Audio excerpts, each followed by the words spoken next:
Yeah, I always invite people to send me things they found through research, and we've had some really good emails that came in this week, and I appreciate people even sending me the odd videos they found. I'm going to clarify on one video. There was some truth in the video, but unfortunately at the same time there was error going on, and it was about someone who is refusing to uh, cooperate in the system of the legal.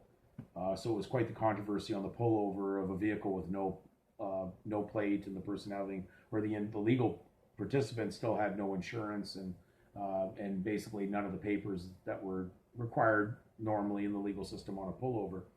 Uh, I think the problem that comes in on these type of videos, even despite at times, sometimes it looks like there's success, and the individual seems to escape at that moment the uh, the ramifications for what they're doing. What we're researching is not going down those journeys, though it does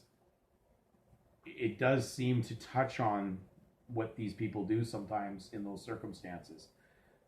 Remember, when someone says, "Oh, I'm not going down the road for commerce," that's impossible when you carry a commerce name. You're trafficking in the name, the legal name, therefore, it's trafficking. It's legal whoredom, yes, and it involves selling your body for money and using a title that doesn't belong to you based on a time policy of how much you're going to pay and when you're going to pay and how you're going to pay.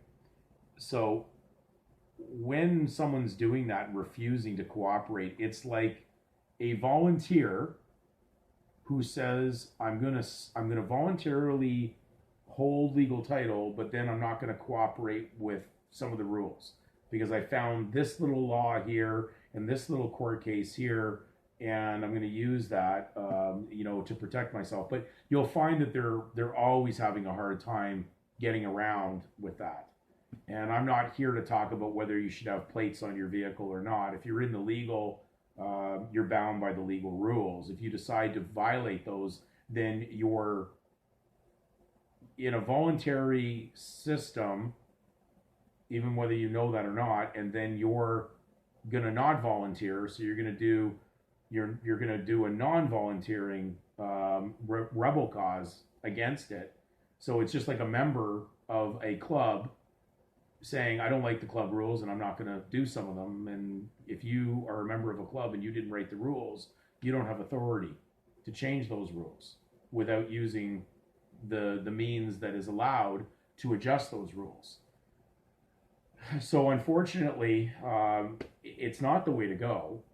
And though, I understand the sincerity of the individuals who may try these methods on the road, but unfortunately, they can end up disastrous because there's many occasions where police officers will just club you for not following the club rules.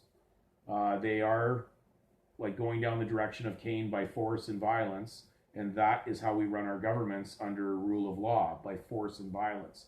That's the law of arms. So just clarifying that we're never on these videos going to recommend that direction. The way out does not require that type of energy.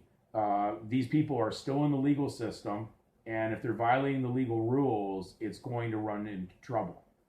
But just because they may have a little bit of success in it, a lot of times it could just be that the officer doesn't want to be bothered in the court to keep showing up to these cases where they may delay it or run it on and on for possibly 5 or 6 visitations to the court to prove that they don't have to have a license. Truth does not need a license, but fiction in the world of licentious behavior does need a license because you're in foreign territory as a stranger in their world doing that. So, yes, if you're going to touch foreign property that doesn't belong to you by title, you're going to need to have a license to use it.